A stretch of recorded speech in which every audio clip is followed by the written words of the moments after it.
Good evening, Good evening, sir. sir. Good evening. Good evening. Good evening, Good sir. evening. Good evening. Good evening.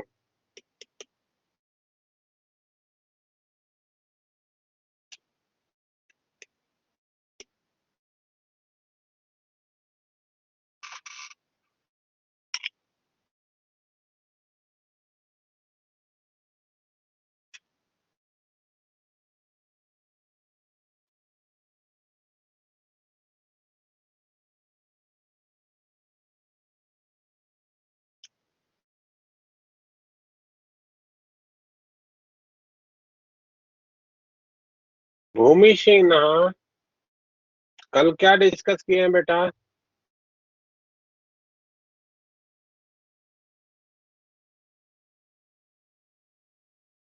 Bhumi, am I audible?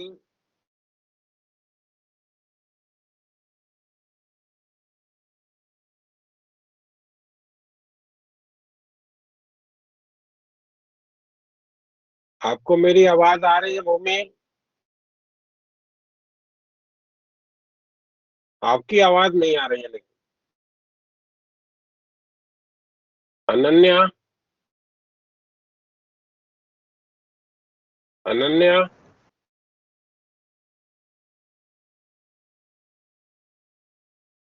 Devansh Singh, कल क्या discuss हुआ भाई? Sir Devansh, electric field lines के बारे में discuss कर रहे थे सर। तो कल हम लोग जो है वो बात कर रहे थे कि अगर इलेक्ट्रिक फील्ड को हमको बेटर तरीके से समझना है तो उसका एक पिक्चोरियल व्यू जो है हम लोग जो है रिप्रेजेंट कर सकते हैं। और जब हम पिक्चर के रूप में इलेक्ट्रिक फील्ड को रिप्रेजेंट करने का प्रयास कर रहे होंगे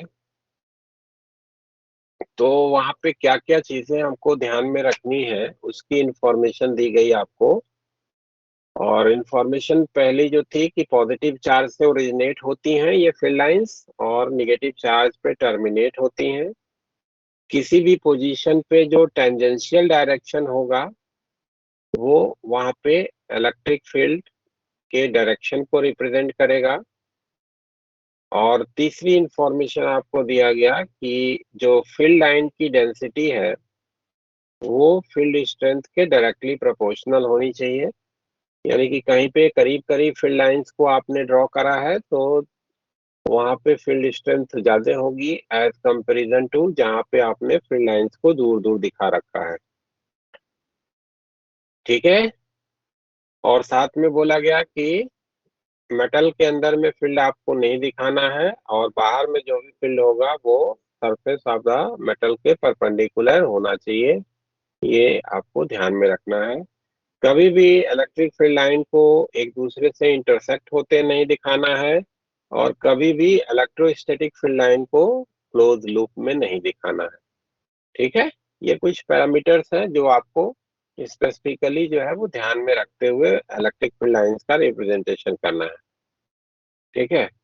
अब आओ हम लोग बात करते हैं कि किसी भी पर्टिकुलर सरफेस से इलेक्ट्रिक फील्ड का फ्लक्स कितना बाउंड होगा उसका क्या मतलब है और उसको मैथमेटिकली हम लोग कैलकुलेट कैसे करेंगे। Flux of electric field.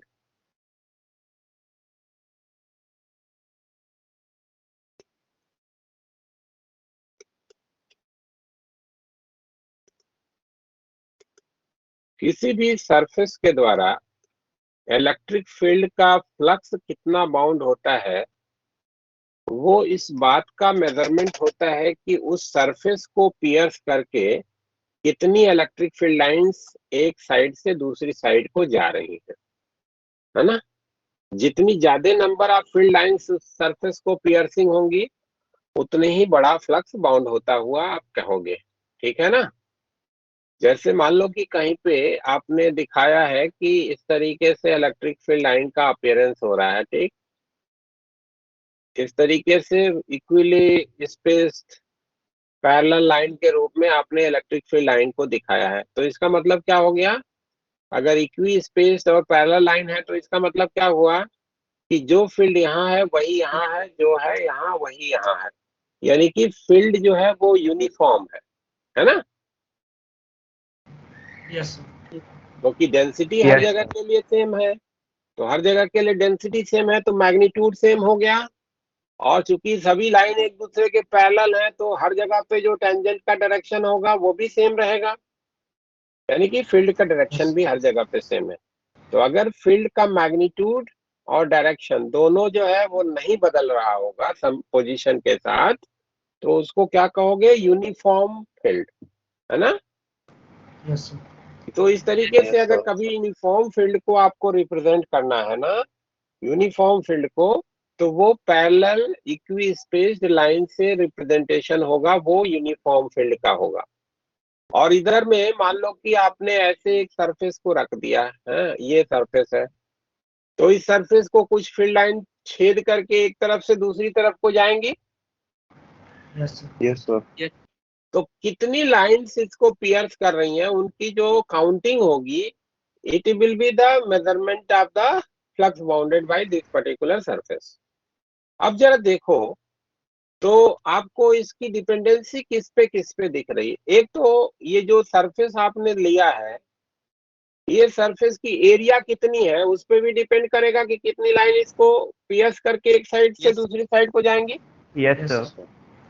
दूसरा, यस सर। ये जो फील्ड है वो जहां पे आपने इस एरिया को रखा है वहां पे फील्ड स्ट्रेंथ कितनी है उस पे भी डिपेंड करेगा। Yes sir. फील्ड स्ट्रेंथ ज्यादा होगा तो फील्ड लाइन ज्यादा करीब करीब होंगी, फील्ड स्ट्रेंथ ज्यादा होगा तो फील्ड लाइन करीब करीब होंगी, तो ज्यादा number of field line pierce करेंगी। यस और ये जो एरिया आपने ले रखा है भाई, उसको प्लेस कैसे किया है उस पे भी डिपेंड करेगा। जैसे ये एरिया को हम इस फील्ड के परपेंडिकुलरली ऐसे रख देंगे तो ज्यादा नंबर ऑफ फील्ड लाइन इसको छेद करके एक तरफ से दूसरी तरफ जाएंगी, एज कंपेरिजन टू यही एरिया अगर ऐसे रख देंगे तो number of field line piercing जो होंगी कम हो जाएंगी। Yes sir. Yes sir. Yes sir. तो तीन चीजों पे डिपेंडेंसी दिख रही है आपको। एक तो जो एरिया है उसका न्यूमेरिकल वैल्यू क्या है, एरिया का ओरिएंटेशन क्या है, और जहां पे एरिया आप प्लेस कर रहे हो वहां पे फील्ड स्ट्रेंथ क्या है, इन तीनों चीजों पे डिपेंडेंसी है फ्लक्स की। तो पहले तो इस फ्लक्स का फिजिकल मीनिंग क्या है वो नोट कर लो। Flux of electric field bounded by a particular surface, flux of electric field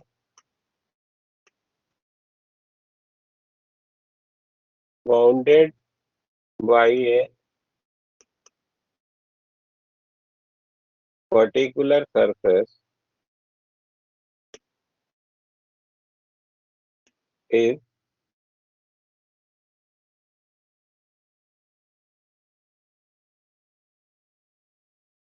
physically defined as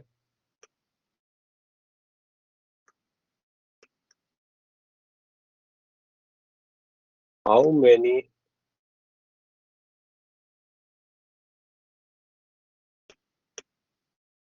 field lines are piercing to that surface।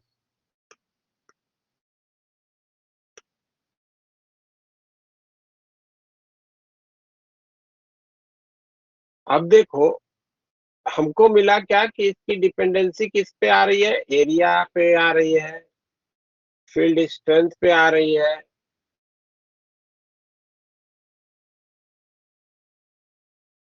और ओरिएंटेशन ऑफ एरिया पे आ रही है ना। एरिया Yes, को sir. आपने ऐसे रखा है उस पे डिपेंड कर रहा है, यस सर। कितनी एरिया है और फील्ड की स्ट्रेंथ क्या है, ये तीनों चीजें जो है वो रिस्पॉन्सिबल हैं। अब मान लो कि ये फील्ड है यहाँ पे जो कि दिखाया गया फिगर के अकॉर्डिंग है, तो अगर एरिया को इस लाइन के ऐसे परपेंडिकुलर तुम रख दोगे तो सबसे ज्यादा नंबर ऑफ लाइन इसको छेद करके एक तरफ से दूसरी तरफ जाएंगी। Yes sir. Yes sir. और जैसे जैसे ये एंगल तुम ऐसे कम बदलते जाओगे, 90 से छोटा करते जाओगे, वैसे वैसे लाइन जो होंगी वो कम होती जाएंगी यस ना। सर। और जब ऐसे एकदम से कर दोगे तो कोई भी फील्ड लाइन इसको छेद करके नहीं जाएगी, जीरो हो जाएगा flux. Yes sir. Yes sir. हाँ? Yes sir. यस ठीक है। तो इसी बात को अगर हम मैथमेटिकली जो है वो दिखाना चाहते हैं, रिप्रेजेंट करना चाहते हैं, तो उसमें तरीका क्या किया गया कि एरिया को वेक्टर की तरीके से अज्यूम कर लिया। अब ध्यान दो कि एरिया तो तुम्हारी वेक्टर क्वांटिटी है नहीं, है ना, ये तो वेल नोन है। एरिया में कोई डायरेक्शन नहीं होता है, तो ये तो वेक्टर तो होता नहीं है एरिया। एक मिनट यार, कौन कौन, हेलो, हाँ जी बोलिए, जी बोलिए।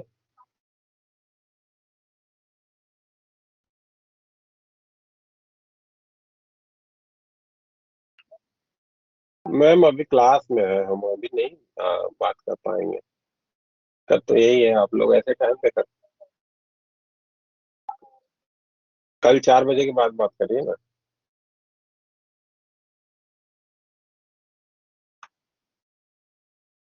सर, हाँ जी, हाउ मेनी फील्ड लाइंस के बाद आपने क्या लिखा है?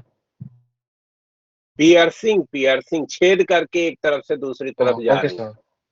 Piercing to that surface, piercing मतलब छेदना, है ना। छेदना तो समझ रहे हो Hindi. Yes sir, yes sir. अब में से कितने लोग ऐसे हो जो हिंदी नहीं समझ सकते? कोई ऐसा है जिसको हिंदी नहीं समझ में आती है?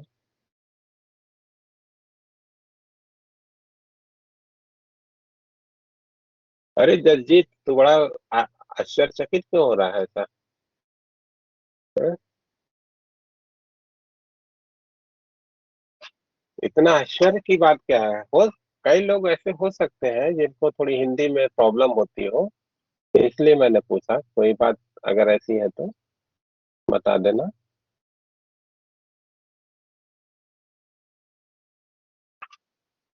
चल, बढ़िया है भाई, हिंदुस्तान में हो तो हिंदी आनी चाहिए।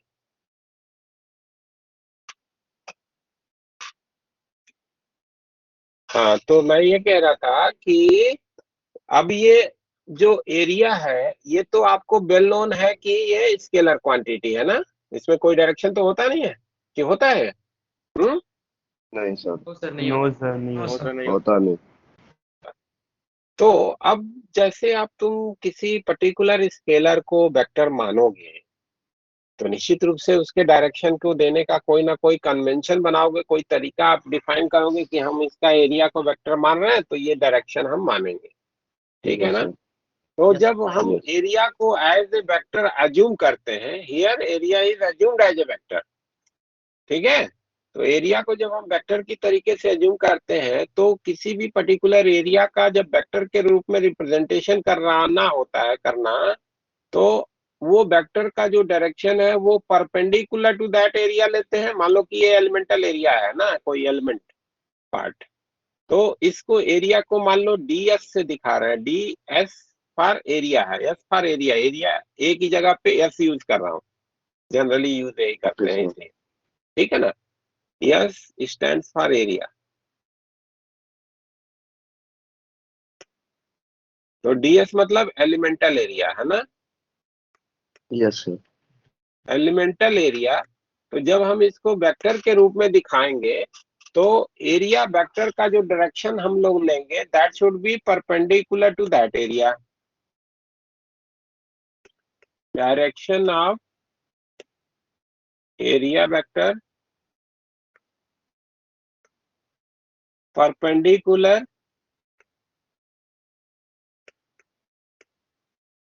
To that area. और मान लो कि वो कर्व्ड है ना, ऐसा तो नहीं है जरूरी कि हमेशा जो एरिया हमको मिलेगा वो प्लेन ही मिलेगा, कर्व भी यस सर। मिल सकता है, ऐसे ऐसे कर्व, ऐसे प्लेन है, तो उसके परपेंडिकुलर इधर का भी आप कोई भी डायरेक्शन ले सकते हो, ठीक है। बट ऐसे कर्व्ड है तो ये कन्वेंशन है कि जो कॉन्वेक्स साइड होगा, ये सरफेस कॉन्वेक्स कहलाता है ना, और इधर वाला यस सर। कॉन्केव है, हाथ दिख रहा है मेरा यस आप सर। लोगों यस को? हाँ। सर। तो जो कॉन्वेक्स सरफेस से जो इमर्जिंग डायरेक्शन होगा, it will be chosen as the direction of the area vector. तो perpendicular to that area and emerging from convex surface.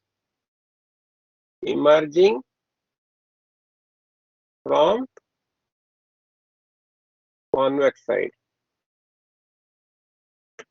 Convex side से इमर्जिंग जो डायरेक्शन है perpendicular to that area, it should be chosen as the direction of the elemental area vector, है ना?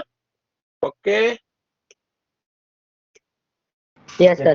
तो कहीं भी कोई अगर हमारा इस तरीके से इलेक्ट्रिक फील्ड का एग्जिस्टेंस है और वहां पे अगर हमने एक एलिमेंटल एरिया ऐसे ली है ds, तो इस एरिया वेक्टर का डायरेक्शन हमको ऐसे लेना है भाई, परपेंडिकुलर टू दैट एरिया, और जो दोनों का जो डॉट प्रोडक्ट है उसके द्वारा हम जो है flux bounded by that elemental area define करेंगे। फ्लक्स बाउंडेड बाय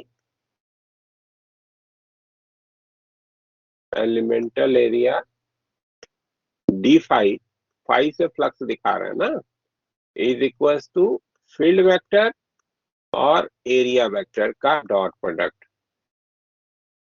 अब देखो डॉट प्रोडक्ट क्यों लिया, क्योंकि आपको दिखा कि अगर ये एरिया जो है वो सरफेस के परपेंडिकुलर रखते हो, मतलब फील्ड के परपेंडिकुलर रखते हो, तो उस केस में maximum number of field line piercing है, और उस केस में एरिया वेक्टर और फील्ड वेक्टर के बीच का एंगल जो होगा दैट विल बी 0, cos 0 1 होता है, and that is the Yes, sir. Maximum possibility to be have the magnitude of this multiplication. और वहीं पे अगर तुम्हारी एरिया ऐसे रख दी गई, फील्ड तुम्हारी ऐसे है, तो एरिया वेक्टर इधर हो जाएगा, फील्ड वेक्टर के साथ 90 डिग्री Yes, के sir. एंगल पे हो जाएगा, and in that Yes, case you will get that no of the field lines is going to pierce from one side to other side. Yes, sir. 0। ठीक है, and dot product के रूप में देख रहे हो तो आपको दिख भी रहा है कि cos 90 की वैल्यू 0 होती है भाई, तो dot product will be Yes, sir. 0। तो जो हमने अपना ऑब्जर्वेशन बनाया है to write the flux, that can be easily represented by this particular dot product. लिखा जा सकता है इस तरीके से। Yes, sir. सर। फील्ड पे भी डिपेंडेंसी आ गई, एरिया पे भी डिपेंडेंसी आ गई, और ओरिएंटेशन ऑफ एरिया पे भी डिपेंडेंसी आ गई। ठीक है, तो ये हमारा किसी भी एलिमेंटल एरिया के लिए फ्लक्स को लिखने का तरीका हो गया। बस यहाँ पे ध्यान रखना है कि एरिया वेक्टर का डायरेक्शन आपको कैसे देना है। चूंकि ये वेक्टर नहीं है तो डायरेक्शन इसका सेल्फ एक्सप्लेन्ड नहीं होगा, we are going to assume its specific direction by a convention. ये कन्वेंशन है ना, ये कन्वेंशन है, this is not the rule.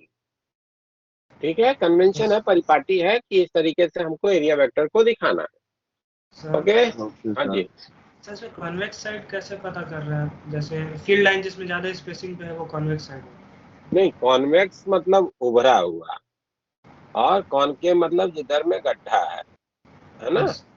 जैसे ये तुम मेरा हाथ देख रहे हो, दिख रहा है हाँ, तुमको Yes. स्क्रीन पे, तो Yes, ये sir. वाला जो साइड है ये कॉन्वेक्स है, और ये वाला जो साइड है ये कॉनकेव है। यस जिधर उभरा हुआ होगा वो कॉन्वेक्स है, तो उभरे हुए से बाहर वाला डायरेक्शन, और गड्ढे वाले से बाहर वाला नहीं। इधर का डायरेक्शन नहीं लेना है, इधर का डायरेक्शन लेना है। सर, तो एलिमेंटल एरिया आपने लिया वो तो एकदम प्लेन है ना। भाई तो कोई जरूरी थोड़ी है कि वो प्लेन ही हो, वो कर्व भी तो हो सकता यस है ना। प्लेन है तो हमको क्या लेना है, जिसके करेस्पॉन्डिंग फील्ड लाइन का जो है वो फ्लक्स बाउंड होता हुआ हम पॉजिटिव के रूप में दिखा सके, वो डायरेक्शन जनरली चूज कर लेते हैं। ठीक है, यस जिसके करेस्पॉन्डिंग एंगल लेस देन 90 बन रहा है उसमें फ्लक्स आपको पॉजिटिव मिलेगा, जिसमें ग्रेटर देन 90 हो जाएगा उसमें तो फ्लक्स निगेटिव हो जाएगा। तो yes this is a convention, तो it should be followed. Sir ये Okay, फ्लक्स नेगेटिव होने का क्या मतलब होगा? हाँ, सर फ्लक्स नेगेटिव होने का क्या मतलब होगा? फ्लक्स निगेटिव होने का मतलब ये हो गया कि उस पर्टिकुलर सरफेस से जो फील्ड लाइंस का ओरिएंटेशन है वो जिस भी एरिया वेक्टर को आप रिप्रेजेंट कर रहे हो उसके से 90 डिग्री से बड़े एंगल पे है। जो एरिया वेक्टर आपने अच्छा। दिखाया उससे 90 डिग्री से बड़े एंगल पे है फील्ड का डायरेक्शन, तो ऐसे केस में flux will comes out to be negative. ठीक है, ओके सर, ओके। तो ये तो हो गया तुम्हारा फ्लक्स को लिखने का। अब देखो तो ई और डी एस के बीच का एंगल अगर थीटा माने हो तो डी फाई जो होगा वो हमारा क्या लिखा जाएगा, E into D S into cos theta. ठीक है, into D S into cos theta. Yes sir.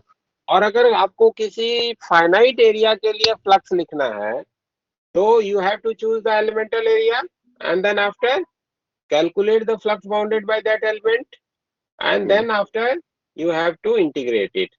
तो अगर फाइनाइट के लिए फ्लक्स लिखना है तो ई डॉट डी एस का E D S cos theta हो गया and then you have to integrate it for the whole area, है ना, फॉर होल एरिया, पूरी एरिया के लिए हमको उसको इंटीग्रेट करना होगा।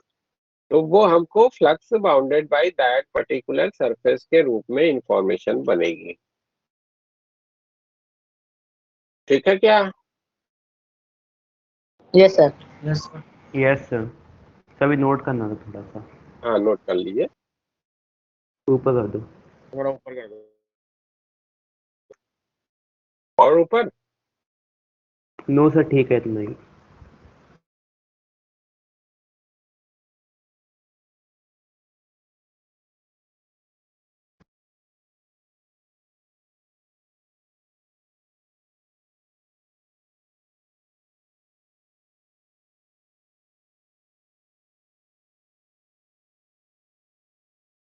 सर हम्म, E5 यहाँ क्या डिनोट कर रहे हैं? मेरा नेटवर्क चला गया था एक बार।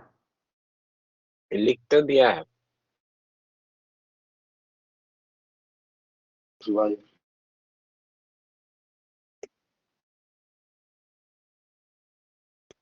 Flux bounded by the elemental area.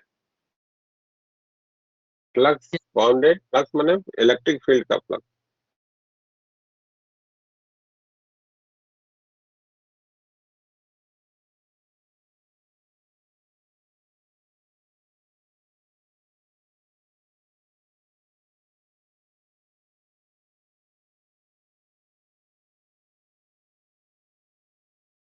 Note कर लिए? No sir.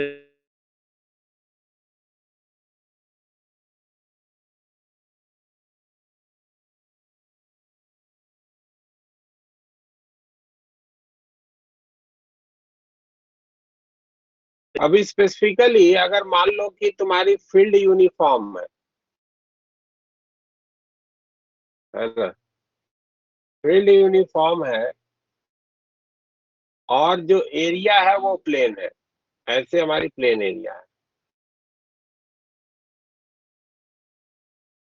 फील्ड क्या है, यूनिफॉर्म है और एरिया प्लेन है। तो Plane है। हाँ, इस एलिमेंट पे, इस एरिया पे कहीं भी एलिमेंट लोगे तो उसमें जो एरिया वेक्टर है और फील्ड वेक्टर है उसके बीच का एंगल बदलेगा क्या किसी पोजीशन पे? नहीं सर। नहीं बदलेगा। यहाँ एलिमेंट लोगे तो भी वही मिलेगा, यहाँ एलिमेंट लोगे तो भी वही मिलेगा। ईच एंड एवरी प्लेस पे एलिमेंट जो मिलेगा उसका, एलिमेंट का जो डायरेक्शन होगा उससे फील्ड का जो डायरेक्शन होगा that will be of the at the same angle. Yes sir. और यस सर। हर जगह पे फील्ड जो होगी वो भी सेम मैग्नीट्यूड की होगी इस एरिया पे, चाहे आप इस एरिया को कैसे भी प्लेस करोगे, क्योंकि Yes, sir. फील्ड Yes, तो sir. यूनिफॉर्म का है। तो if area is plane and field is uniform,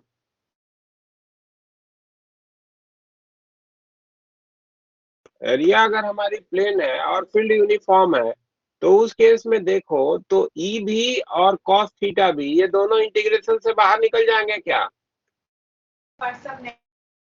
yes constant हो जाएगा ना। Yes sir. Yes, sir. तो जो फ्लक्स लिखना है फाई, वो जो होगा E into cos theta into integration of DS, तो 0 to s Yes. पूरी एरिया के लिए। Yes sir. तो ये हो जाएगा क्या, E into S into cos theta.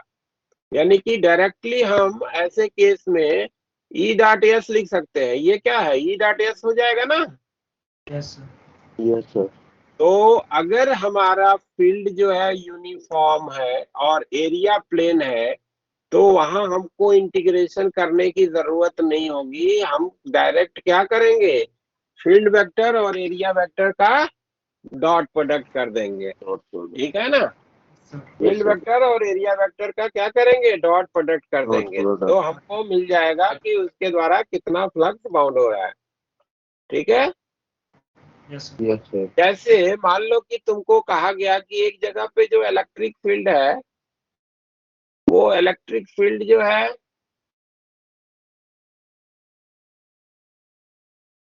50 आई कैप न्यूटन पर कूलम से लिखी जा रही है कहीं पे इलेक्ट्रिक फील्ड। तो इसका मतलब क्या है कि हर जगह पे इसका एक्स डायरेक्शन और के अलोंग ओरिएंटेशन है, मैग्नीट्यूड हर जगह पे सेम है। और साथ में Yes, कहा जा रहा है कि एक पर्टिकुलर एरिया है, एरिया इज ए रेक्टेंगल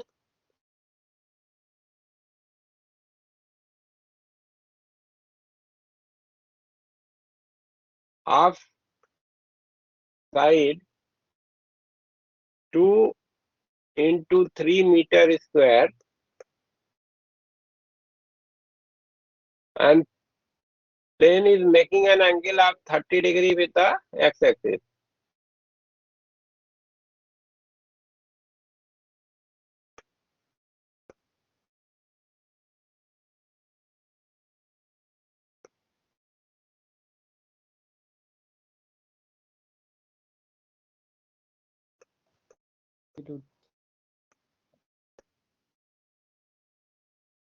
और इस एरिया का जो प्लेन है वो एक्स एक्सिस के साथ 30 डिग्री का एंगल बना रहा है। अब आपसे Yes, sir. पूछा जाए कि find the flux bounded by this area, find flux bounded by this area.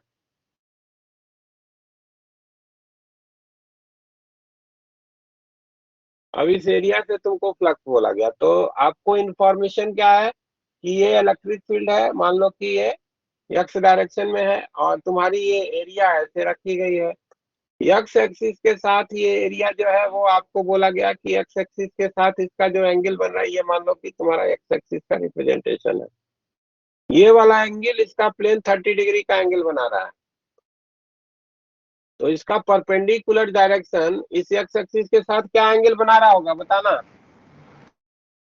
30 degree. 30 degree. क्या बोला, सर फिर से बोलिए, परपेंडिकुलर।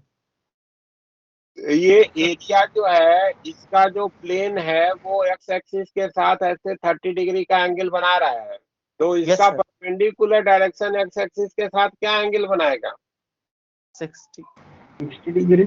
ऐसा फिगर थोड़ा सा इधर प्रॉपर बना देते हैं, फिगर इसे दिख नहीं रहा होगा अच्छे से। ये मान लो तुम्हारा ये एरिया है ऐसे, है ना,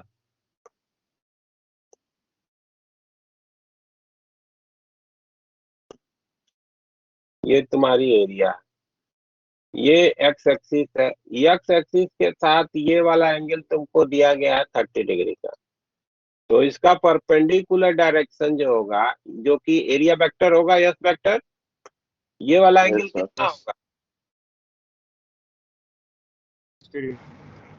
सर 60 डिग्री। 60। 30 डिग्री होगा। तो तुमको अब आपको क्या लिखना है कि फ्लक्स लिखना है, तो फ्लक्स आपको मालूम है ई डॉट एस से लिख सकते हो डायरेक्ट, क्योंकि फील्ड तो यूनिफॉर्म है और एरिया की प्लेन ही बोला है। Yes sir. Field Yes, vector sir. का मैग्नीट्यूड आपको मालूम है, एरिया का मैग्नीट्यूड भी मालूम है और दोनों के बीच का एंगल भी मालूम है यस है ना। तो क्या हो जाएगा 50 into 2 into 3 into cos 60, this will be the flux, है ना। cos 60 की वैल्यू 1/2 तो 5 15 150 150 न्यूटन मीटर स्क्वायर पर कूलम ना। This will be the flux bounded by this particular area, simple. Yes yes sir. अब कभी पर कभी ये एंगल वाला समझ नहीं आया, 60 डिग्री कैसा है? ये जो लाइन है बच्चा, इस लाइन के परपेंडिकुलर तुम्हारी ये लाइन है, अच्छा अच्छा। तो ये ओके एंगल सर, ओके। 60 का हो जाएगा कि नहीं हो जाएगा? हाँ सर, आ गया सर, ठीक है।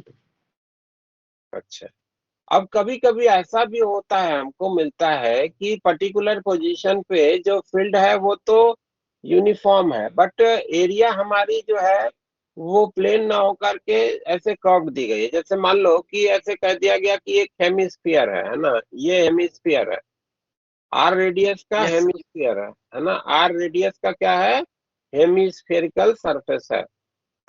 और जहां पे इसको रखा गया है वहां पे आपको बोल दिया कि इलेक्ट्रिक फील्ड जो है वो ऐसे इसके परपेंडिकुलर इस तरीके से इलेक्ट्रिक फील्ड का अपीयरेंस हो रहा है, और फील्ड जो है यस सर। यूनिफॉर्म है, ई की है।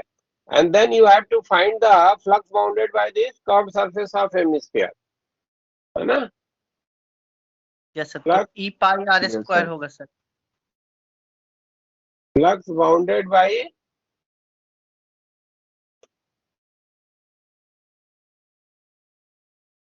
Curved surface of hemisphere. Hemisphere के कर्व्ड सरफेस के द्वारा जो है हमको फ्लक्स के लिए इंफॉर्मेशन पूछा गया, ठीक है। तो अब देखो, यस सर। तो आपको क्या दिख रहा है कि ये जो हेमिस्फीयर का ये बेस वाला सर्कल है, यस सर। इस सर्कल से जितनी लाइन छेद करके एक तरफ से दूसरी लाइन तरफ जा रही है, उतनी लाइन इस कर्व सरफेस को भी पियर्स करेगी, न ज्यादा न कम। Yes sir. Yes, sir. हाँ, यस तो अगर sir. इसकी कर्व सरफेस से फ्लक्स लिखना है तो वो उतना ही होगा जो इसके प्लेन सरफेस से होगा। क्लियर है Yes, sir. क्या? Yes Yes, sir. हाँ, तो Yes, sir. Flux Yes. By yes curve sir. Surface जो होगा, कर्व सरफेस, सर ये इक्वल होगा curve flux by the plane surface ना भाई। Yes sir, plane. प्लेन से जितनी लाइन छेद करके एक तरफ से दूसरी तरफ जा रही है उतनी लाइन तो इसको कर्व सरफेस को भी पियर्स करेगी कि ज्यादा करेगी? Yes sir. यस बराबर सेम करेगी। तो हम ये कर्व होते हुए भी हम जो है अब आसानी से अगर इस प्लेन के लिए फ्लक्स लिख लेते हैं तो वही हमारा इस कर्व सरफेस का भी फ्लक्स हो जाएगा, Yes, sir. ठीक है। तो फ्लक्स बाई कर्व सरफेस जो होगा, सी एस मान लो कि कर्व सरफेस का सिंबॉलिक रिप्रेजेंटेशन कर दिया, तो ये क्या हो जाएगा, फील्ड ई जो पाई भी आर है स्क्वायर। इंटू ये सर्किल की एरिया, तो e into pi r square हो जाएगा कि नहीं हो जाएगा बोलो। Yes, sir. तो Yes, sir. Flux bounded by this particular curve surface of the hemisphere will be e into pi r square, IR square. Yes, sir. ठीक है। Okay. सर हाँ, अगर सर सिर्फ प्लेन सरफेस से पूछता तब तो माइनस लगाना होता सर, क्योंकि दोनों तो अपोजिट डायरेक्शन में है, लेकिन कर्व सरफेस से पूछा पॉजिटिव ही रहेगा क्योंकि हमेशा तो एंगल थीटा बन रहा है जो 90 से छोटा है। हाँ, वो क्लोज सरफेस के केस में आउटवर्ड डायरेक्शन दिया जाता है। कोई भी क्लोज सरफेस है तो उसका जो आउटवर्ड डायरेक्शन है वो एरिया वेक्टर के डायरेक्शन के रूप में लेते हैं, ठीक है ना। For close surface the area vector should be outward direction. ऐसे या ये ध्यान में रखो कि for close surface area vector should be in outward direction। Outward मतलब उस सरफेस से बाहर की तरफ, जो भी बाहर का डायरेक्शन है, आउटवर्ड डायरेक्शन, ठीक है।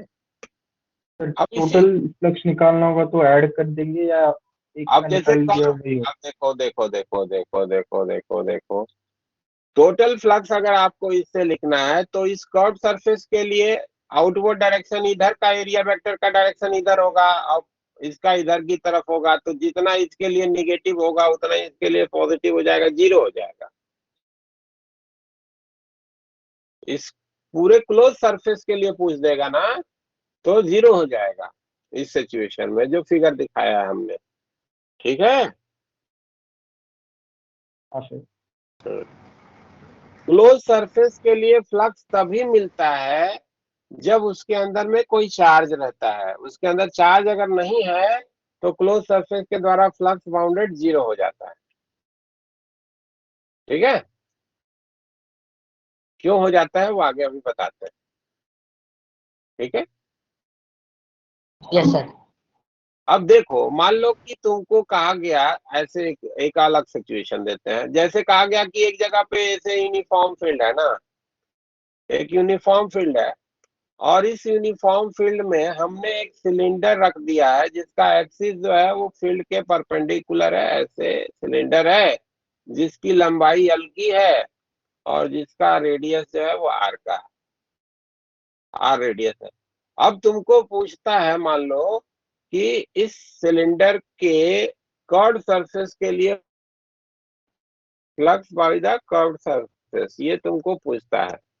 तो देखो, अगर आसानी से समझने का तरीका, अब इस सिलेंडर को अगर हम दो पार्ट में काट देते हैं, ऐसे एक प्लेन से ना, ऐसे एक प्लेन से काट दिया, तो इतना जो पोर्शन है सिलेंडर का, उसके लिए एरिया वेक्टर का डायरेक्शन इधर की तरफ, yes sir. Yes sir. Yes और इतना जो पोर्शन है उसके लिए एरिया वेक्टर का डायरेक्शन इधर की यस तरफ, sir. Yes sir. Outward direction है ना, यस सर। आउटवर्ड डायरेक्शन है। और ये जो रेक्टेंगल बना है ऐसे प्लेन से काटने पे सिलेंडर को, उस रेक्टेंगल से जितनी लाइन छेद करके जा रही होंगी उतना ही इधर से छेद करके इंटर करेंगी और उतना ही इधर से छेद करके बाहर जाएंगी। Yes sir. हाँ यस सर। तो जितना इधर वाले सरफेस के लिए तुमको निगेटिव आएगा उतना ही इधर वाले के लिए पॉजिटिव आएगा। टोटल फ्लक्स क्या हो Yes, जाएगा? sir. 0 हो जाएगा। 0. हाँ, तो flux by Yes, close sir. Surface, curved surface अगर कोई पूछता है तो it will comes out to be 0, वो 0 हो जाएगा। ठीक है क्या? बोलना। Yes, sir. यस।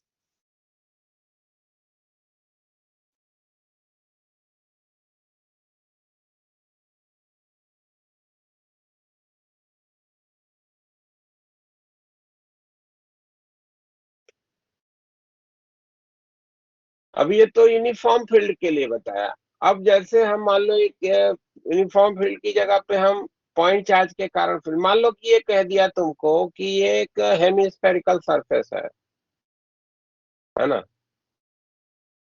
क्या है? Hemispherical Hemispherical surface. Surface. Surface है जिसका इधर वाला पोर्शन ओपन है। ये सरफेस क्या है? ओपन है, इधर कुछ नहीं है ना, ऐसे Yes. खोखला है। ठीक है, वो यस सर। दिक्कत। अब यस सर। अब आपको कहा जा रहा है कि एक पॉइंट चार्ज है, एक पॉइंट चार्ज है, उसके लिए 4 पोजीशन तुमको दिखाई गई। एक ये पोजीशन, एक ये पोजीशन, एक ये पोजीशन और एक ये पोजीशन। ये ए पोजीशन है, ये बी पोजीशन है, ये सी है और ये डी है। आपसे पूछा जा रहा है कि पॉइंट चार्ज को इन चारों में से किस पोजीशन पे हम रखें जिससे कि इस पर्टिकुलर हेमिस्फीयर के द्वारा फ्लक्स 0 बाउंड हो। In position A B, in position A, B, C and D, where we can place a point charge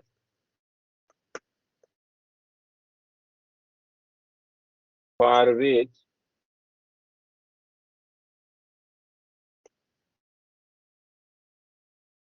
flux bounded by hemisphere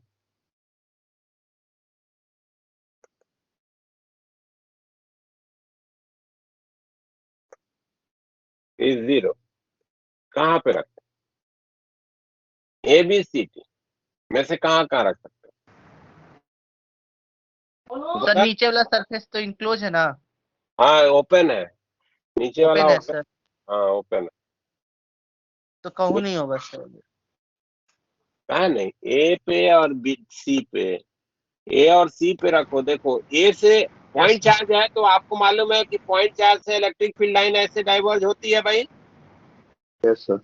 ऐसे ही ना। Electric field line point charge से ऐसे ही diverge होती है। Yes sir. तो अब देखो Yes, ये sir. पॉइंट से जो लाइन जाएगी, ये एक लाइन हम खींच रहे हैं, ये लाइन, और एक लाइन हम देखो ये वाली खींच रहे हैं जो इसको टेंजेंट है। ठीक है। अब देखो तो इतना जो पोर्शन है हमारे हेमिस्फीयर का, इतने पोर्शन के लिए जो फ्लक्स है, जितना फील्ड लाइन इधर से छेद करके इंटर करेगी, उतनी फील्ड लाइन इधर से बाहर निकलेंगी। Yes sir. Yes Yes, sir. sir. तो जितना इस पर्टिकुलर पोर्शन से निगेटिव फ्लक्स बाउंड होगा, उतना ही इस पोर्शन से पॉजिटिव फ्लक्स बाउंड हो जाएगा, Yes, sir. तो जीरो हो जाएगा। Yes, sir. ठीक है। Yes sir. इस लाइन पे कहीं भी, लेकिन इसके अंदर नहीं, बी पॉइंट नहीं, इस लाइन पे कहीं भी, और यहां से इस लाइन पे कहीं भी आप पॉइंट चार्ज को रखेंगे तो जो फ्लक्स बाउंड होगा, जितना निगेटिव होगा उतनी पॉजिटिव होगा। इस लाइन के बियॉन्ड, जैसे डी पॉइंट पे रखो तो देखो क्या हो रहा है।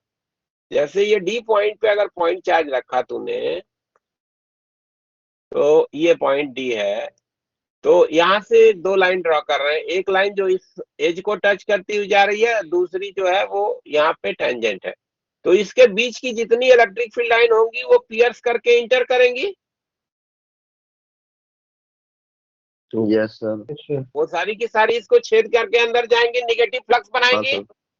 लेकिन जो बाहर यस जाने सर। वाली फील्ड लाइन होगी वो केवल इस एज और इसके बीच वाली होंगी।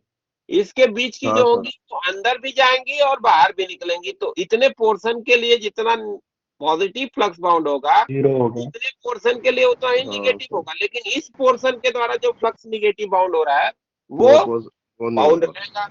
ठीक हाँ है। वो बाउंड। Yes, sir. तो फ्लक्स यस सर। जीरो नहीं होगा। इस लाइन से दिगर कहीं भी रखोगे, इस लाइन से अलग कहीं भी रखोगे पॉइंट चार्ज को, तो इसके द्वारा कुछ ना कुछ फ्लक्स नेसेसरली बाउंड होगा, भले ही वो पॉजिटिव हो या निगेटिव हो, बट होगा। बात समझ में आई क्या? Yes, sir.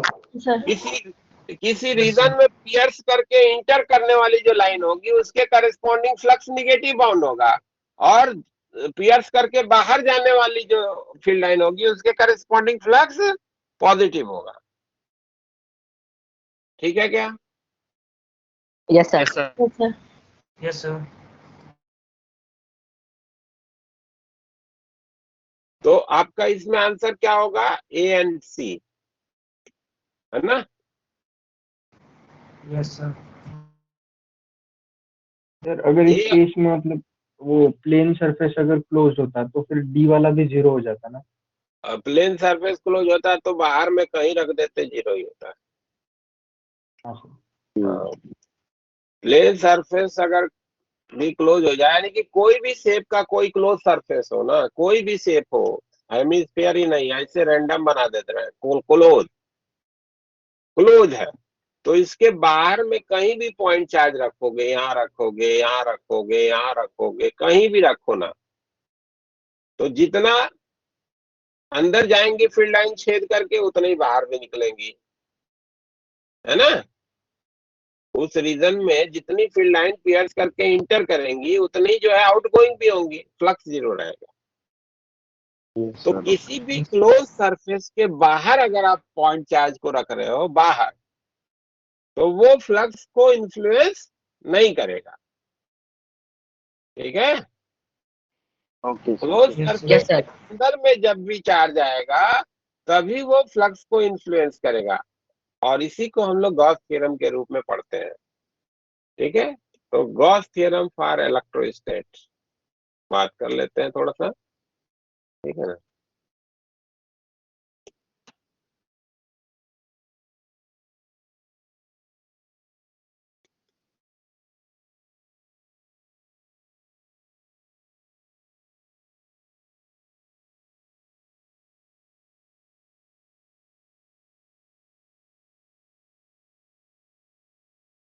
Gauss's theorem for electrostatic. Gauss theorem electrostatics का क्या कहता है कि कोई भी अगर क्लोज सरफेस है,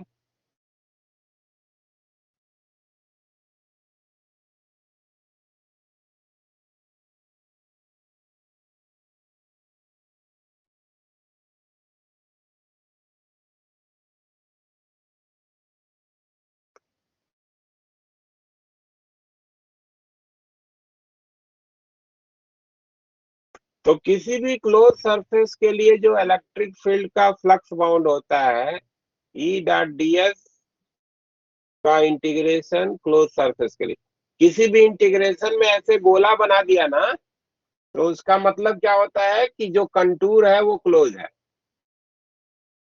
अच्छा।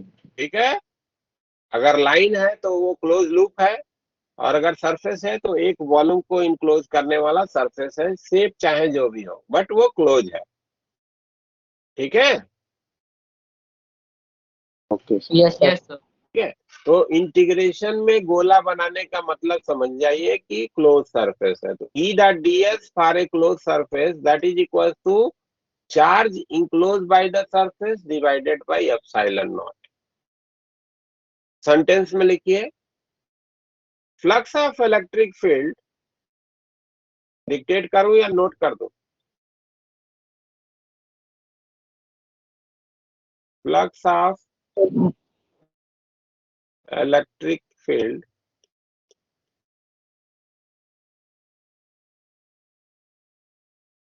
Bounded by a close surface. Close surface का मतलब समझ रहे हैं ना, एक वॉल्यूम को इंक्लोज करने वाला surface by a close surface sir is equal to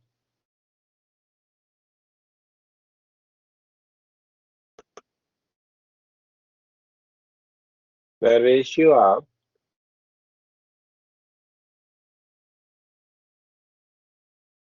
charge inside the surface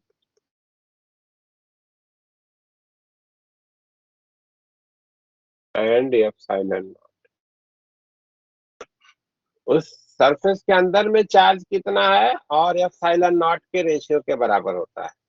ये है आपका गॉस थ्योरम। ठीक है, ये कैसे मिलता है ये भी अभी बात करेंगे। ठीक है, जैसे मान लो कि तुम इस सरफेस के लिए जो है ये गॉस थ्योरम को अप्लाई करना चाहते हो। ठीक है, तो ये हो जाएगा इंटीग्रेशन ई डॉट ds क्लोज सरफेस के लिए। ये सरफेस के अंदर में चार्ज क्या है, Q1 Q2 Q minus Q3 और Q4, यही चार्ज केवल अंदर है। तो फ्लक्स जो होगा केवल इन्हीं पे डिपेंडेंट होगा। Q5 Q6 Q7 और Q8 ये फ्लक्स को इन्फ्लुएंस नहीं नहीं करेंगे। करेंगे। नहीं करेंगे। ठीक है, और कितने के बराबर होगा, तो टोटल चार्ज अंदर में कितना है, Q1 plus Q2 minus Q3 plus Q4, that is the charge inside the surface और divided yes by sir. Epsilon naught, इसके बराबर होगा। ठीक ओके है, सर। ये है आपका गॉस थ्योरम। ध्यान रहे कि यहाँ पे जो इलेक्ट्रिक फील्ड लिखा गया है that is due to all the charges, चाहे वो सरफेस के अंदर है चाहे वो बाहर है। Here field is due due to to all charges. all the charges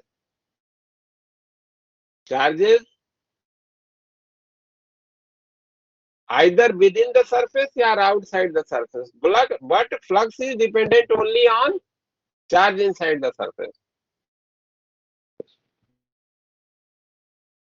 Flux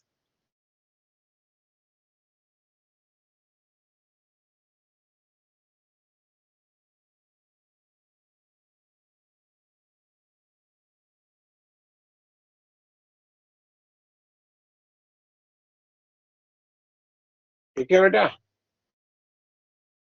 Yes, sir. Yes sir. अब आप देखते हैं कि इसको हम लोग कैसे प्रूव कर सकते हैं।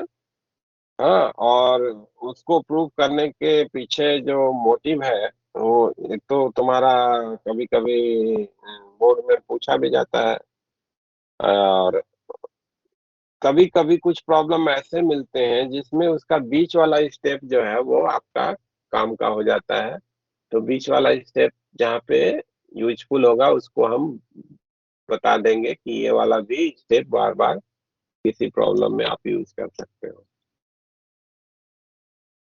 ये मान लो कि क्लोज सरफेस है, ठीक है, ये एक वॉल्यूम को इनक्लोज करने वाला सरफेस है, और इसके अंदर में तुमने एक ये पॉइंट चार्ज यहाँ पे रख दिया है, अंदर में है क्यू चार्ज, ठीक है। अब तुमको मान लो कि इस सरफेस के लिए फ्लक्स लिखना है, तो इस सरफेस पे आपने ऐसे एक छोटा सा एरिया लिया, इसका एरिया वेक्टर दिखाएंगे तो परपेंडिकुलर टू द सरफेस इधर की तरफ इसका एरिया वेक्टर हो जाएगा डीएस वेक्टर। Yes, sir. और यहाँ पे इस चार्ज के कारण इलेक्ट्रिक फील्ड कितनी होगी वो दिखाना है, तो इसको अगर आर वेक्टर कहे हो तो जो इलेक्ट्रिक फील्ड वहां पे होगी वो आपको मालूम है क्या लिखी जाएगी, 1/4πε0 क्यूब वेक्टर आर डिवीजन में आर क्यूब से लिखा जाएगा। Yes, sir.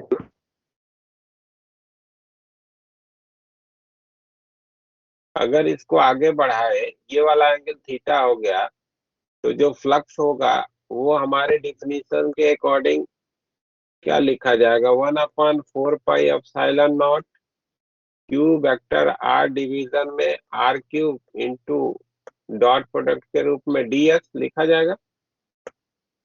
Yes sir. Yes sir. R vector और डीएस वेक्टर के बीच एंगल कितना है, थीटा है। यस सर, ठीक है।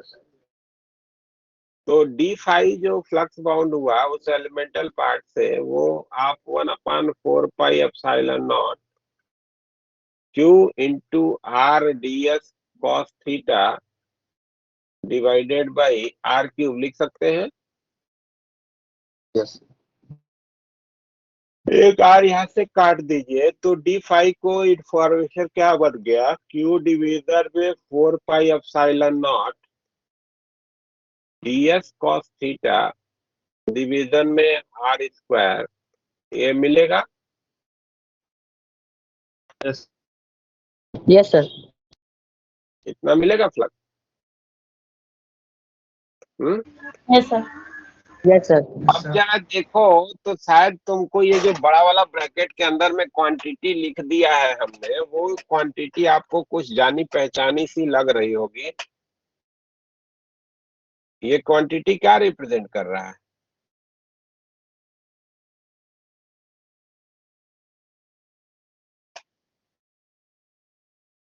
Ts cos theta by r square क्या रिप्रेजेंट कर रहा है।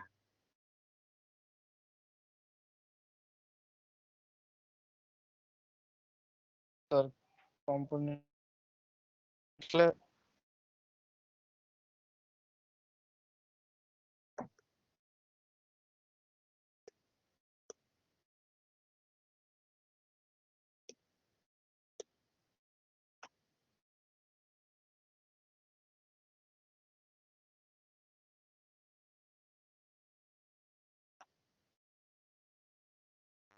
सॉलिड एंगल का नाम सुने हो तुम लोग।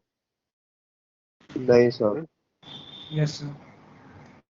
जैसे कोई भी आर्क जो होता है वो किसी पर्टिकुलर पॉइंट पे कितना एंगल सबटेंड कर रहा है वो जानने का क्या तरीका, जैसे ये आर्क है, इसके द्वारा इस पॉइंट पे कितना एंगल हाँ सबटेंड हो रहा है, हाँ सर।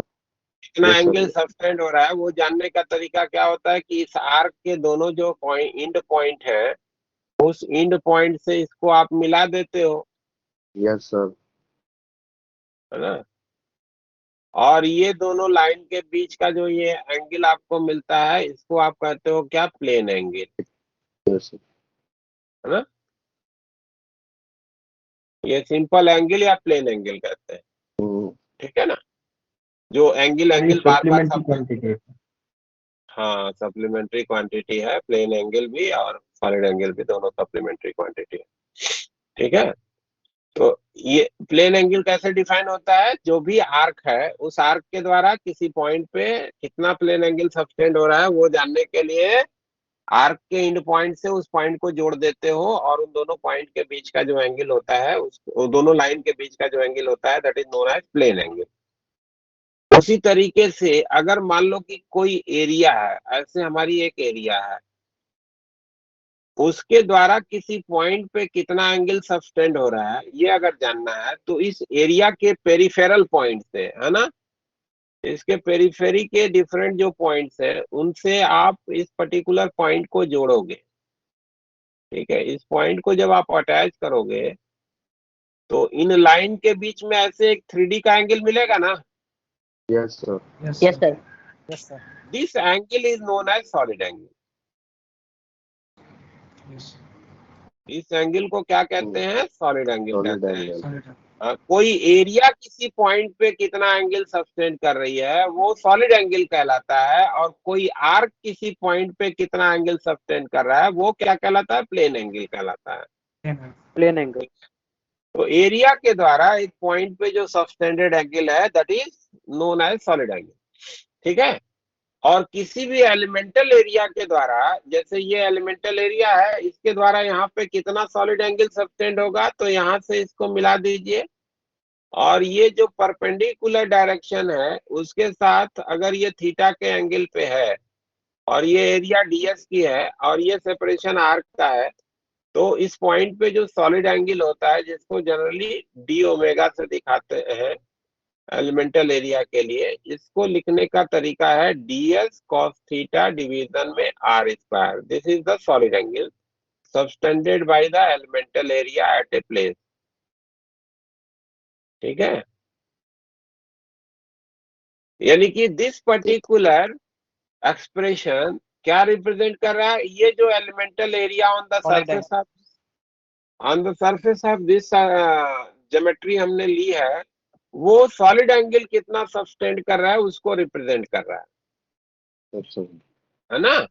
यानी कि जो ये डी फाई तुम लिख रहे हो, डी फाई जो होगा it is equal to q upon 4 pi epsilon naught into d omega.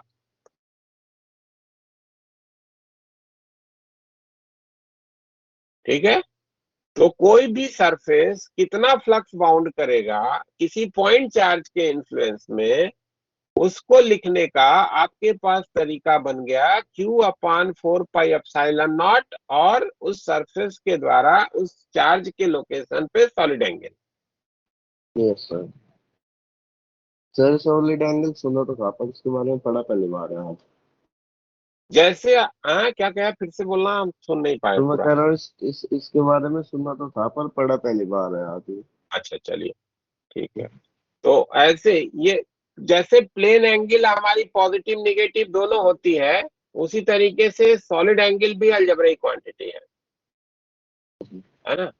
अगर पॉइंट जो आप कंसिडरेशन में ले रहे हैं वो कॉनकेव साइड में है तो वहां पे सॉलिड एंगल पॉजिटिव होता है, और अगर जो पॉइंट है वो कॉन्वेक्स साइड में है तो वहां पे सॉलिड एंगल निगेटिव होता है। ठीक है, और किसी भी क्लोज सरफेस के द्वारा, किसी भी क्लोज सरफेस के द्वारा आउटर किसी भी पॉइंट पे जो सॉलिड एंगल सबटेंडेड होता है दैट इज 0। ये कुछ प्रॉपर्टी है वो आपको ध्यान में रखना है। Solid angle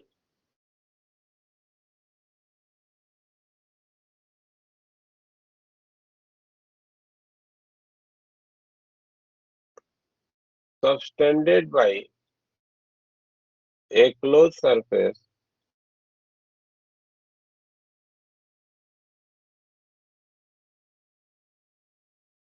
at a point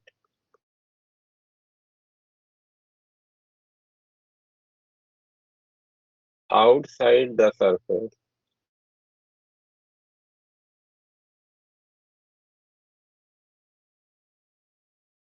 is 0। क्यों 0 बन रहा है जरा समझ लेना भाई।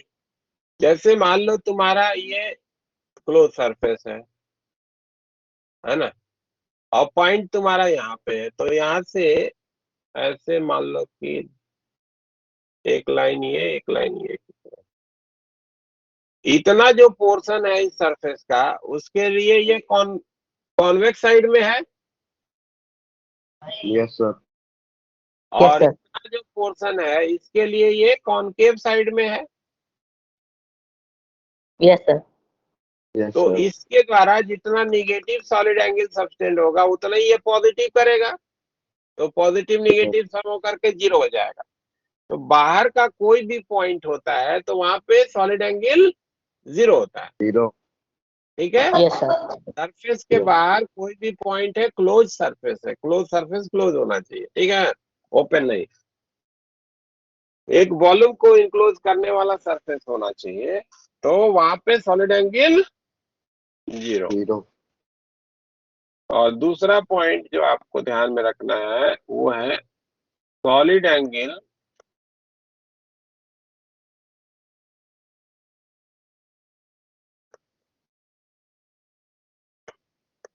subtended by a closed surface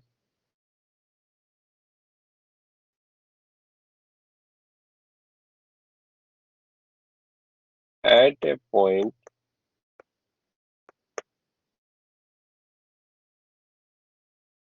inside the surface is a 4 pi।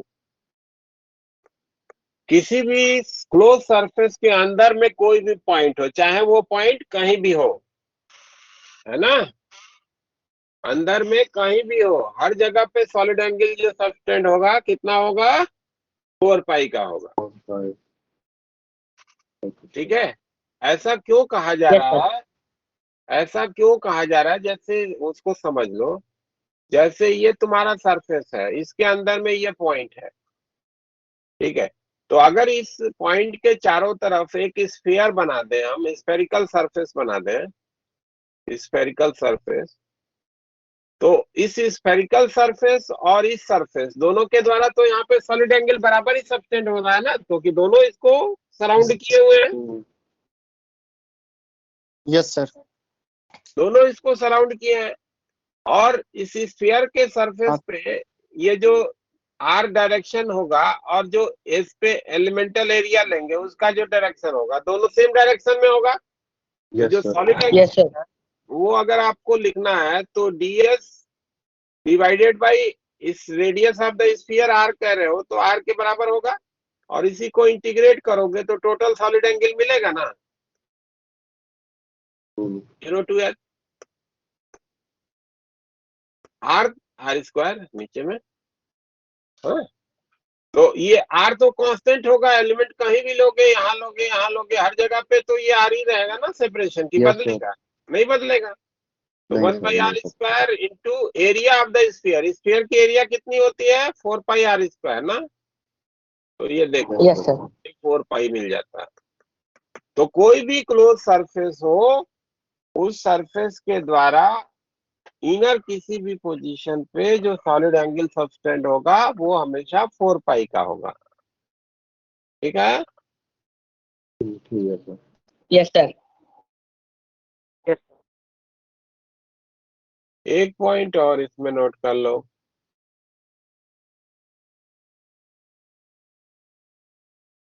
Solid angle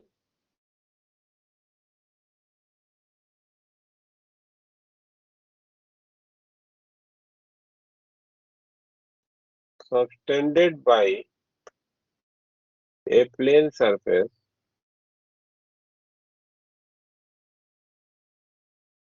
at a point on that surface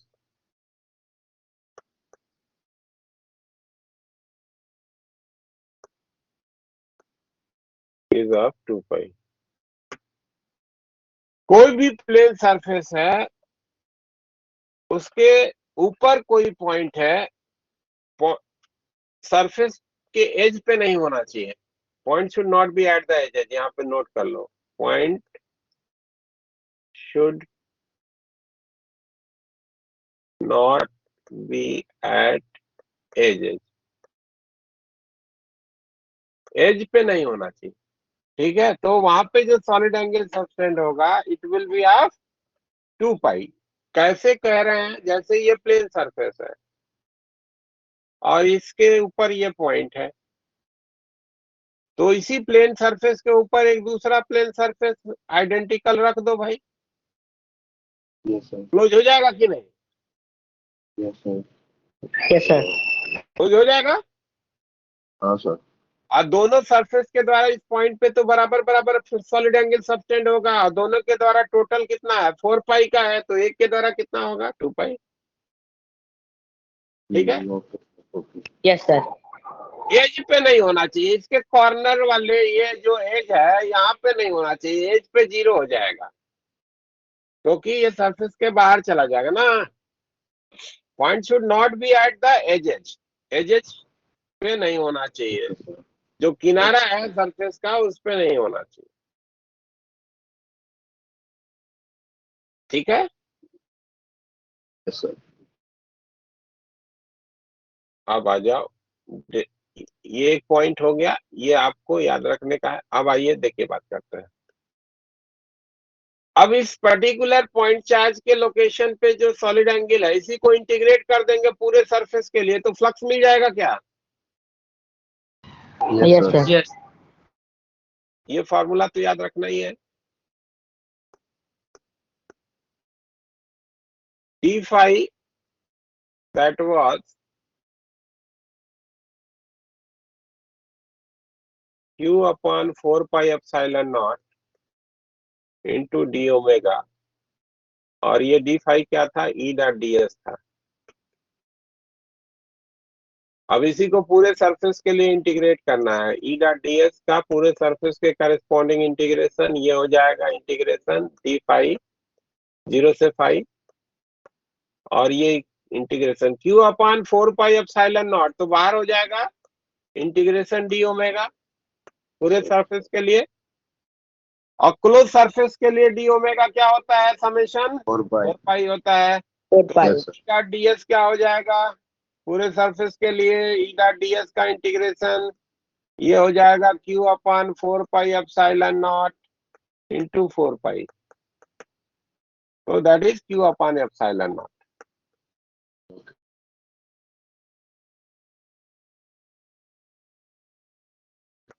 ठीक है, अब इसी चीज को आप जनरलाइज करो, मान लो कि ये चार्ज Q1 है, ये Q2 है, और ये Q3 है, ये Q4 है, तो Q1 Q2 के लिए तो आपको मिलेगा फ्लक्स phi1 phi2 लिखोगे दोनों के लिए, यस सर, phi1 हो जाएगा Q1 upon epsilon not, phi2 हो जाएगा Q2 अपॉन तो epsilon upon not, epsilon naught, yes sir, और phi3 कितना हो जाएगा भाई 0, और phi4 0, जाएगा 0, है ना, 0, क्योंकि बाहर का यस सर, पॉइंट है, बाहर हाँ का सॉलिड एंगल का इंफॉर्मेशन है 0 है ना। यस सर, यस सर, तो टोटल फ्लक्स क्या हो जाएगा, इन सबको जोड़ देंगे तो मिल जाएगा ना।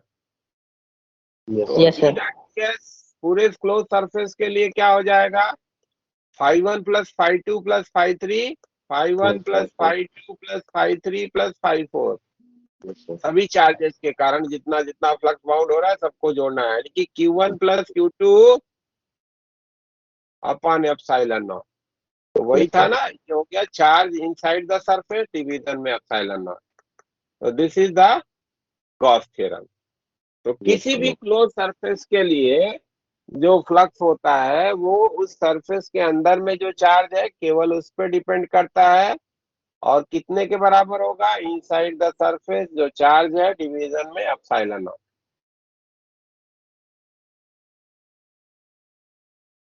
यस सर, ठीक है भाई, यस सर, क्लियर है। हाँ सर, यस सर, अब ये देखो, तो ये जो गॉस थ्योरम है क्लोज सरफेस के लिए तो हमेशा वैलिड है, किसी भी तरीके का शेप हो, लेकिन इसको हम फ्लक्स लिखने के लिए ओपन सरफेस के लिए भी यूज कर सकते हैं, बशर्ते कि हम कोई सिमेट्रिकल अरेंजमेंट बना पाए, है ना। हमेशा नहीं यूज हो पाएगा गॉस थ्योरम, बट ऐसा सिचुएशन, ऐसे प्रॉब्लम्स, ऐसे केसेस जिसमें कि हमारा सिमेट्रिकल अरेंजमेंट बन जाता होगा, वहां पे हम गॉस थ्योरम का हेल्प ले करके फ्लक्स बाय ए ओपन सरफेस भी लिख सकते हैं। शुरुआत में हमने बोला कि ई डॉट ds को करके इंटीग्रेट करना है। इंटीग्रेशन वाला तरीका हम कभी भी प्रीफर नहीं करेंगे, है ना। इंटीग्रेशन का जो तरीका है वो तब के लिए है जब हमारा कोई अभी जो टूल जैसे देंगे, एक तो अभी यही बता रहे हैं कि गॉस थ्योरम का कैसे हेल्प लेना है, इसके बाद सॉलिड एंगल का हेल्प लेकर के कैसे लिख सकते हैं वो बताएंगे। जब ये दोनों काम नहीं करेंगे तब जाके वहां पे मजबूरी होगी तो इंटीग्रेट करेंगे, है ना। Okay sir. कारण कि इंटीग्रेशन जो होगा वो टेढ़ा बनेगा, है ना। इंटीग्रेशन जो होगा वो टेढ़ा बनेगा, तो हम अपने आप को जो है सही तरीके से लॉजिकली अगर आसानी से जो है कोरिलेट कर सकते हैं तो इंटीग्रेशन को यूज करने का हम कम से कम प्रयास करेंगे, समझे। Yes sir. हाँ, अब देखो कैसे कहाँ पे यूज हो सकता है। जैसे अगर मान लो कि आपको कहा गया कि ये एक स्क्वायर सरफेस है, ए एज लेंथ का सरफेस है, और इसके सेंटर के सामने एक पॉइंट चार्ज को a/2 के डिस्टेंस पे रख दिया गया। अब पूछा गया कि बताओ भाई कि ये सरफेस के द्वारा कितना फ्लक्स बाउंड होगा, है ना। इस सरफेस के द्वारा कितना फ्लक्स बाउंड होगा। अब जरा देखिए कि इंटीग्रेशन के बारे में सोचेंगे तो कितनी दिक्कत समझ में आती है, जरा इधर सोचिए। अब इस पे कहीं भी कोई एलिमेंट लोगे तो उसका एरिया वेक्टर तो इधर होगा और ये तुम्हारा आर वेक्टर होगा। एलिमेंट की पोजीशन बदलेगी तो ये एंगल बदलेगा, यस सर, बदलेगा। ये आर भी बदलेगा, सेपरेशन भी यस सर। बदलेगा। Yes sir. Yes sir. तो आर थीटा का फंक्शन बनेगा और वो मिक्स करना पड़ेगा, एक टेढ़ा सा फंक्शन आएगा, इंटीग्रेट करना हो सकता है काफी मुश्किल हो हाँ जाए, सर। ठीक है ना। लेकिन अगर हम यहाँ पे गॉस थ्योरम का हेल्प लेते हैं तो देखिए कितना सिंपल वे में बन जाता है कि अगर हमको इसका फ्लक्स लिखना है भाई, तो हम क्या कर रहे हैं कि ये जो स्क्वायर था इसके चारों तरफ हम क्यूब बना दे रहे हैं ऐसे। अपनी तरफ से क्या किया, थोड़ा सा मॉडिफिकेशन किया, क्यूब बना दिया, है ना। चार के अंदर आ गए इसके। तो अगर ये चार्ज के द्वारा फ्लक्स, क्यूब के द्वारा फ्लक्स लिखना है, फ्लक्स बाय द क्यूब, तो हमारा जो है गॉस थ्योरम क्या कहेगा कि ये क्यू अपॉन एप्सिलॉन नॉट से लिखा जाएगा। हाँ sir. Yes sir. Yes Gauss theorem तो यही कहेगा ना, इस क्यूब के लिए यस फ्लक्स सर। लिखना है तो क्यू अपॉन एप्सिलॉन नॉट है। अब देखो कि इस क्यूब का जो हर एक सरफेस है वो इस चार्ज से आइडेंटिकली प्लेस है, सब a/2 a/2 की दूरी पे। Yes sir. Yes sir. Yes sir. तो on the basis of symmetry हम कह सकते हैं कि इस क्यूब के हर फेस के द्वारा बराबर बराबर फ्लक्स बाउंड होगा। Yes sir. Yes sir. Yes sir. Since the charge is placed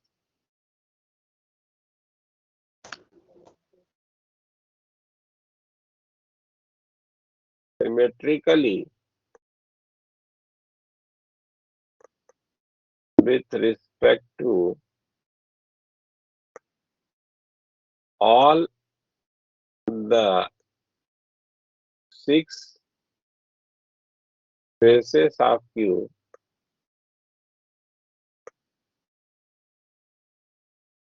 flux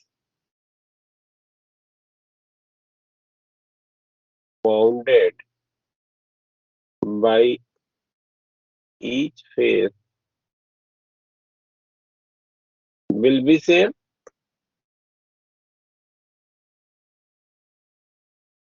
लिख सकते हैं ना। Yes sir. हर फेज के लिए जो फ्लक्स होगा वो बराबर होगा, और 6 Yes. फेज के लिए Q अपान एप्सिलॉन नॉट है, तो 6 इंटू फ्लक्स बाई फेज ये इक्वल हो जाएगा Q अपान एप्सिलॉन नॉट। लिख सकते हैं क्या? Yes sir.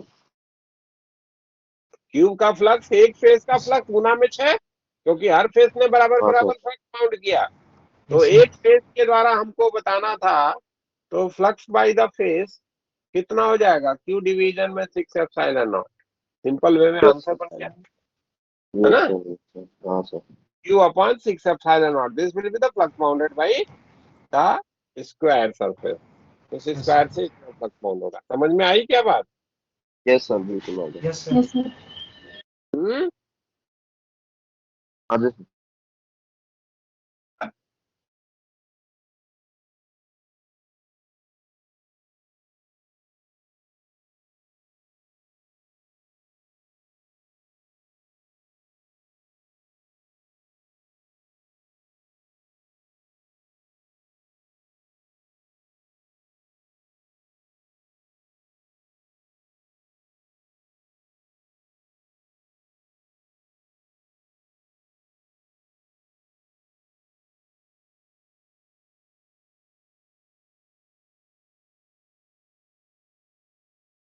घूमने लगा गोल गोल।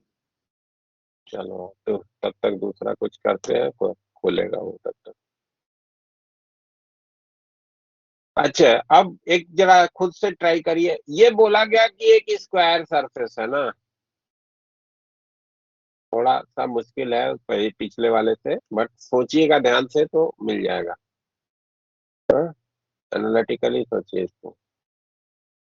हाँ, ए एज लेंथ का ये एक स्क्वायर फेस है, हाँ?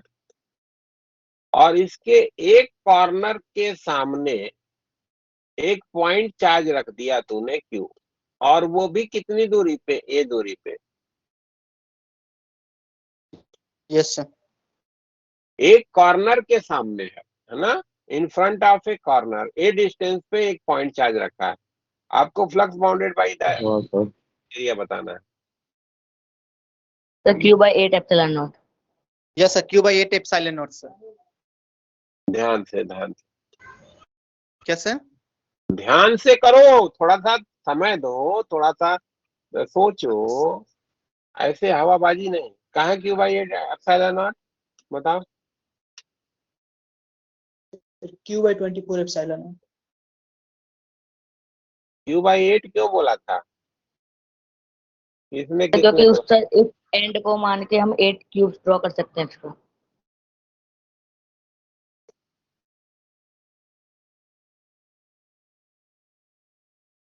Sir Q by 24 epsilon naught. हाँ, जसजीत सही बोल रहा है।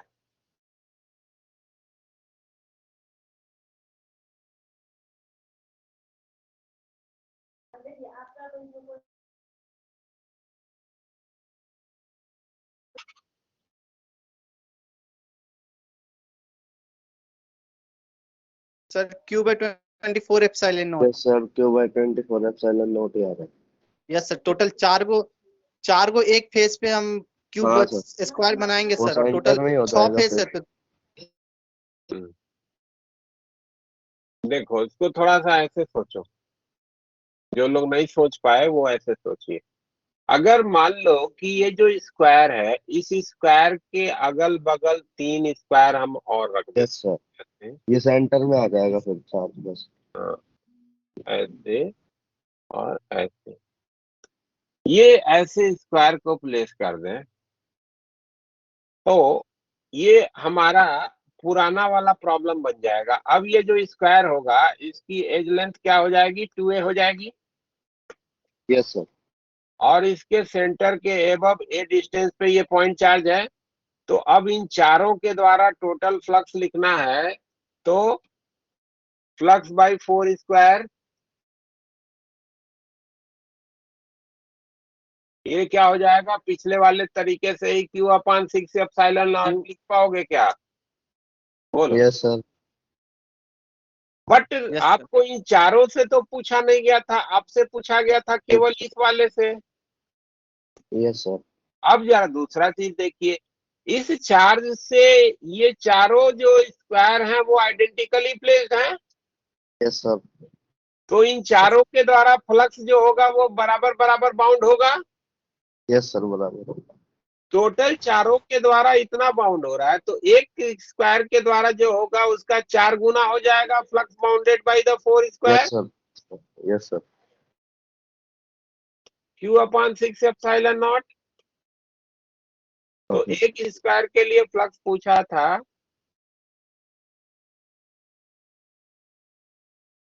तो क्या हो जाएगा बेटा? Q division bye 6 into 4 epsilon not, Q division bye 24। This will be the flux, है ना, एक स्क्वायर के द्वारा। समझ में आई क्या बात? हाँ सर। Yes sir.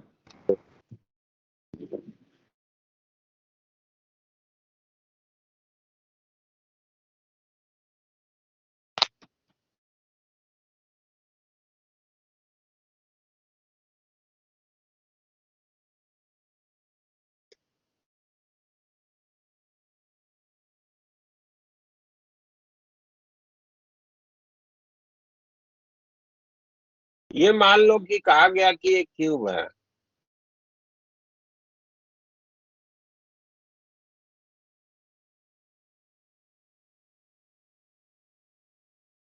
इसके इस कॉर्नर पे एक पॉइंट चार्ज क्यू रखा गया। इस कॉर्नर पे क्या रखा गया? एक पॉइंट चार्ज क्यू रखा गया। इस क्यूब के द्वारा कुल कितना फ्लक्स बाउंड होगा? सर इसमें Q/8 एप्सिलॉन नॉट होगा sir. Hello.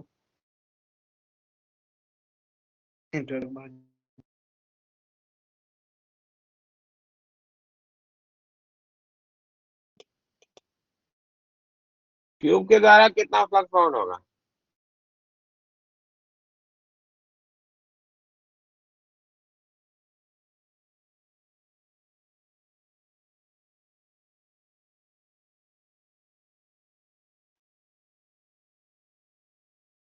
Q/8 epsilon not.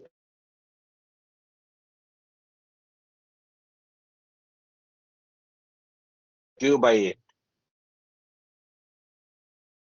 और अगर ये पूछा जाए कि इस क्यूब के इस फेस के द्वारा जो है कितना फ्लक्स बाउंड होगा, तो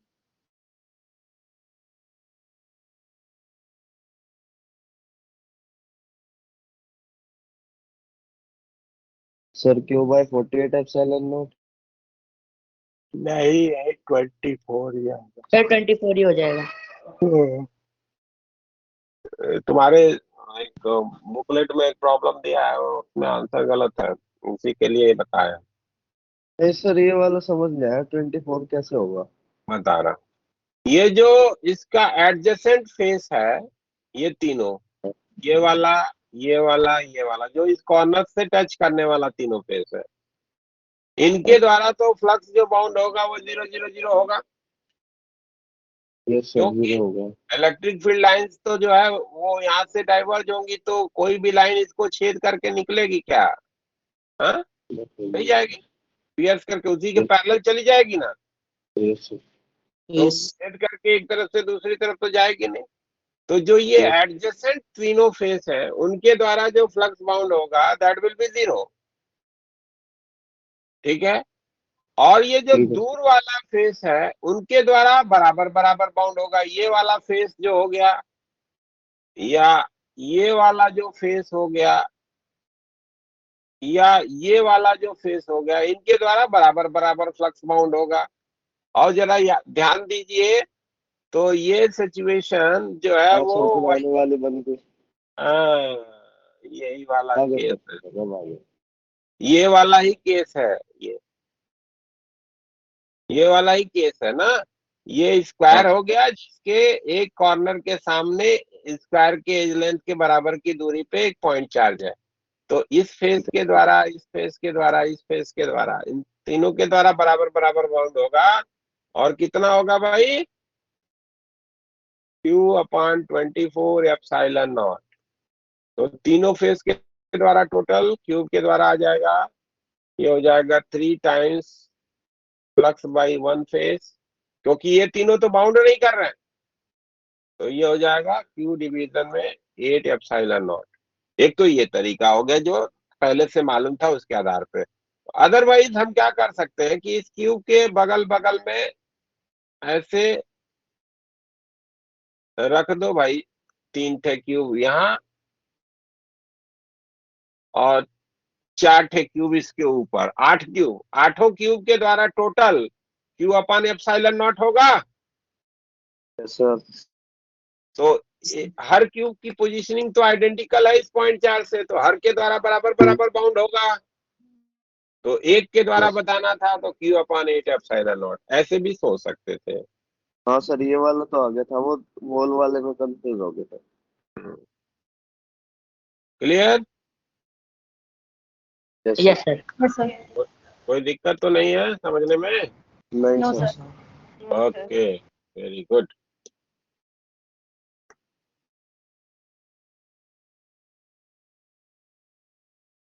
अब इसमें हम तो बताना है एक पॉइंट और आपको कि अगर जो है ये कोई सरफेस है उसके लिए हम सॉलिड एंगल आसानी से लिख पा रहे हैं, तो डायरेक्टली फ्लक्स को लिखना होगा तो क्या लिखेंगे? Flux bounded by the surface Q upon 4 epsilon not into solid angle ना,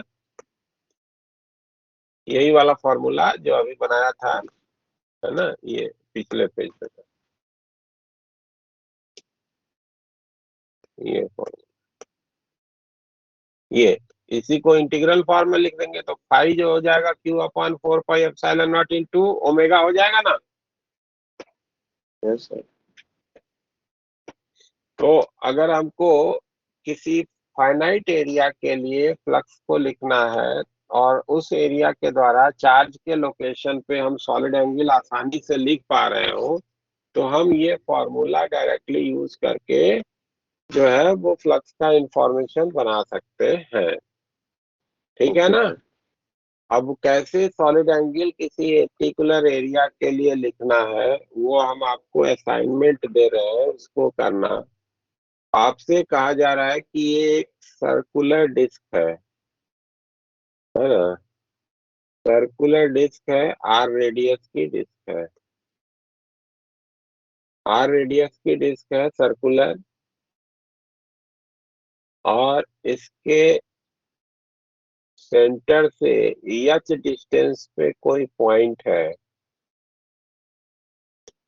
इस पॉइंट पे आप इस डिस्क के द्वारा कितना सॉलिड एंगल सस्टेंड होगा इसको निकालने का प्रयास करिएगा, है ना?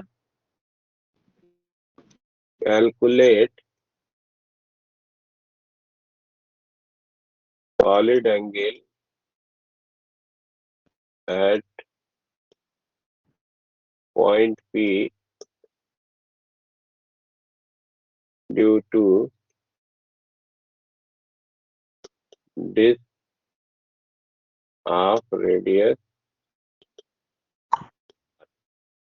ठीक है, इसको आप कैलकुलेट करने का प्रयास करिएगा, और अगर नहीं बनेगा तो पूछ जरूर लीजिएगा, उसका फॉर्मूला बना के हम आपको दे देंगे, उसको आप यूज कर लेंगे आगे में। Okay sir, okay sir.